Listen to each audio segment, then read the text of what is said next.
আর তো মাত্র ওই হাতে গোনা কয়েকটা দিন, তাহলে তোমরা আমার ব্যাপারে এত মাথা ঘামাচ্ছ কেন? হ্যাঁ, ঘামাবো, ঘামাতেই হবে, কারণ তুমি আমার বাড়িতে থাকো, আমারই খাও, আর আমার বাড়ির নিয়মই ভাঙো। মানুষ খুব তাড়াতাড়ি বদলে যায়, এটা শুনেছিলাম। আপনি তার জ্বলন্ত প্রমাণ। মাত্র কয়েক মাস আগে আপনার মধ্যে একজন অন্য মানুষকে পেয়েছিলাম আমরা। আমি তোমার কাছে জ্ঞান শুনতে চাইনি, জানতে চেয়েছি তোমার অন্য লোকটা কোথায়। একজন স্বামী হয়ে তার স্ত্রী সম্পর্কে অন্য একজনের কাছ থেকে জানতে চাওয়াটা একজন স্বামীর জন্য সবচেয়ে বেশি লজ্জার।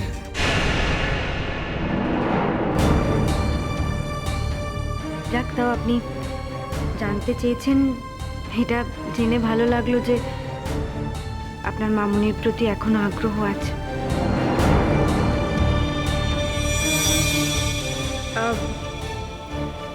মামুনি মামুনি একটু অসুস্থ, মানে আজকে মামুনি হঠাৎই মাথা ঘুরে পড়ে যায়।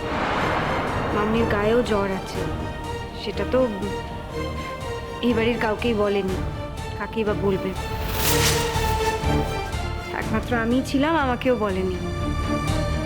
আর এই বাড়িতে এলে খুবই স্বাভাবিক ব্যাপার, মামুনির জন্য কেউ নেই, মামুনিকে যত্ন করার কেউ নেই। আমাকেও রোজ বাড়ির বাইরে বেরোতে হবে, আমি সারাদিন থাকতে পারবো না। সেই জন্য এই বাড়িতে থাকলে মামুনি তো সুস্থ হয়ে উঠতে পারবে না। তাই ডাক্তারবাবু নিজেই বললেন যে যে কদিন মামুনি অসুস্থ আছে সেই কদিন ডাক্তারবাবুর কাছেই ডাক্তারবাবু মামুনিকে রেখে দেবে। আমি ওর এগেনস্টে মানহানির কেস আনবো। ও কোন সাহসে আমার বাড়ির বউকে ওর বাড়িতে রাখে? আপনার বাড়ির বউ? হ্যাঁ, স্বীকার করুক আর না করুক, সেই পরিচয়ই তো এখানে থাকে। এরপর কিছু হলে তো পাড়ার লোক আমাদের ধরবে। সব দিক থেকে তো আমাদের ফাঁসিয়ে দিয়েছে না। বাবা, তা পাড়ার লোকজনদের তোমরা কেয়ার করো নাকি কাকিমণি? আর তুমি কি বললে যে তোমরা ফেঁসে গেছো, তোমাদের ফাঁসিয়ে দেওয়া হয়েছে? তোমরা ফেঁসে যেতে পারো? এই যে মেয়ে, তুমি না বড্ড বার বেড়েছো। কি ভাবছো? এত জোর তুমি কোত্থেকে পাচ্ছ আমরা কিছু বুঝতে পারছি না। বুঝতে পারছো? আমি খুব খুশি হয়েছি। দেখো, আমি তোমাদের বোঝাতেই চেয়েছিলাম যে সত্যি সত্যি একজন জোর দেবার লোক আছে, শুধু আমাকে নয়, মামুনিকে।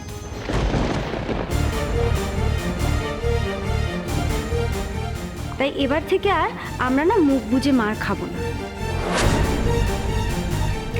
এই বাড়িতে যদি একজন বিবাহিত ছেলের তোমরা আবার বিয়ে দিতে পারো, যদি একজন মানুষ দুজন স্ত্রী নিয়ে সংসার করতে পারেন, তাহলে সেই স্ত্রীদেরও এবার বুঝিয়ে দেওয়ার সময় এসেছে যে অন্যায়টা আসলে তাদের নয়, অন্যায়টা তোমাদের। এই মেয়ে, তোমার খেয়াল আছে তুমি কার সামনে দাঁড়িয়ে কথাগুলো বলছো? কেন খেয়াল থাকবে না?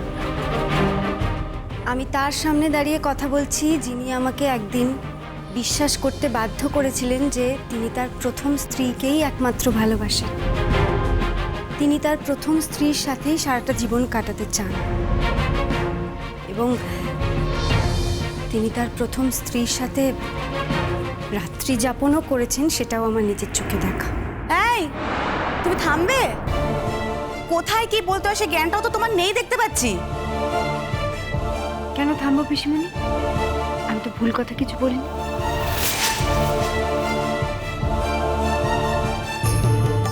আর যার সম্বন্ধে কথাগুলো বলেছি তিনি জানেন এই কথাগুলো বর্ণে বর্ণে সত্যি। তিনি কি অস্বীকার করতে পারেন যে এই কথাগুলো সত্যি নয়? যদি পারেন তাহলেই তো আমি সামনে দাঁড়িয়ে আছি। আমার সামনে দাঁড়িয়ে বলুন যে আমি মিথ্যে কথা বলছি। তিনি বলতে পারবেন না, কারণ তিনি জানেন যে কথাগুলো সত্যি। তার থেকে বড় কথা, তিনি তার ডিভোর্সি স্ত্রী অন্য কোথাও থেকে গেল সেই বিষয় নিয়ে এত উত্তেজিত হচ্ছেন কেন? তার তো তার তো কোনো খোঁজ নেবারই কথা না। তিনি তো কোনোদিন কোনো খোঁজ নেনও না। তিনি তো খুব আনন্দের সাথে তার দ্বিতীয় স্ত্রীকে নিয়ে সংসার করছেন। অথচ তিনি খুব ভালো করে জানেন যে মামুনি যদি জোর করত তাহলে কোনোদিন তিনি এই দ্বিতীয় সংসারটা গড়তেই পারতেন না। তাহলে তিনি এই যে দ্বিতীয় সংসারটা করছেন সেটা মামুনির অনুগ্রহে। সেটা নিশ্চয়ই তিনি ভুলে যাননি। তোমার এত বড় সাহস, হ্যাঁ, যে আমাদের বাড়ির মাথা, তুমি তাকে এইভাবে অপমান করছো? কাকিমণি, তিনি তোমাদের বাড়ির মাথা, কিন্তু তিনি এখন তো আর আমার কেউ নয়। কখন?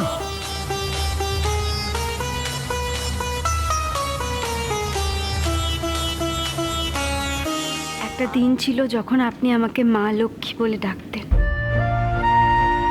আর এখন সেই লক্ষ্মীকে আপনি আপনার জীবন থেকে বিদায় দিয়ে দিলেন।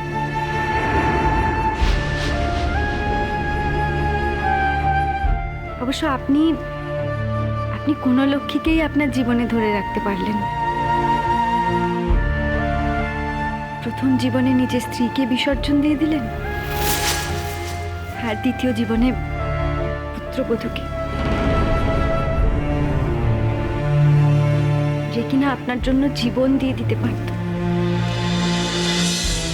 আমার খালি একটাই প্রশ্ন, আপনার মতন মানুষ এরকম একটা বিচার করলো কি করে? আপনার কি হারাবার দায় ছিল? আমার কথা আমি বাদ দিলাম, আমার কথা আমি ধরছি না, কিন্তু মামুন, সেই মানুষটা তো আপনার কাছে কোনোদিন কিচ্ছু দাবি করেনি। সেই মানুষটাই আপনাকে বুঝিয়েছিল যে যা ঘটে গেছে তার বদল করা সম্ভব নয়। সে বলেছিল যে সে সব কিছু মেনে নেবে, শুধু মনে মনে দুজনের উপর বিশ্বাস থাকলেই হবে। এইটুকুই তো। আপনাদের সেই নির্জন রাত্রিবাস এবং মামনির সাথে আপনার অঙ্গীকারের কথা এই বাড়ির কাউকেই তো আপনি জানাননি বাবা।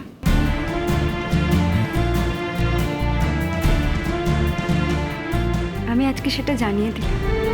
আঙ্কেল, এবার কিন্তু সত্যি খুব খারাপ লাগছে।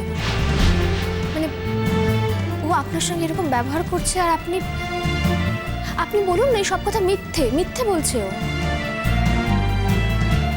শাইনি, দেখুন, আপনার সমুদ্রর সাথে ঠিক কতদিনের আলাপ আমি জানি না, কিন্তু এই বাড়িতে তো আপনি নতুন। এই বাড়ির সঙ্গে আলাপ আপনার এই কয়েকদিনের, আর আমি অনেক দিন হয়ে গেল এই বাড়িতে আছি। তাই আমার পক্ষে যেটা জানা সম্ভব, আপনার পক্ষে সেটা জানা সম্ভব নয়। তাই আমি আপনাকে পরামর্শ দেব যে যে বিষয়টা সম্পর্কে আপনি কিছু জানেন না, সেই বিষয়টা নিয়ে আপনি মাথা ঘামাবেন।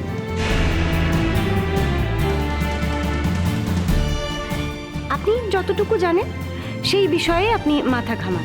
যেমন সমুদ্র, হয়তো আপনি সমুদ্রের বিষয়ে অনেক কিছু জানেন, আপনি সেইটুকুর মধ্যেই থাকুন। এই মানুষটাকে আপনি আঙ্কেল বলে ডেকেছেন বলে তার উপর আপনার জোর খাটাতে পারেন, এটা কিন্তু হতে পারে না। এই মানুষটার উপর আমারই জোর ছিল, চিরকাল আমারই জোর থাকবে। সেই জন্যই আমি কথাটা বলতে সাহস পাচ্ছি। ওই দেখি, উনি অস্বীকার করুন তো, আজ পর্যন্ত ওনার উপর আমার জোর আছে কি নেই। আমি বলছি, উনি অস্বীকার করতে পারবেন না। আজও ওনার উপর আমার জোর আছে এবং চিরকাল থাকবে, সে আমি ওনার ছেলের বউ থাকি বা না থাকি। আমাকে একটা কথা বোঝাবে? এই তোমার মামুনি দিনের পর দিন আমাকে ইগনোর করে ডাক্তারের বাড়িতে পড়ে আছে, সেই নিয়ে তোমার কিছু বলার আছে? যে ডাক্তারবাবুর বাড়িতে মামুনি রয়েছে, সেই ডাক্তারবাবুর বাড়িতেই একদিন আপনাদের ফুলশয্যা হয়েছিল।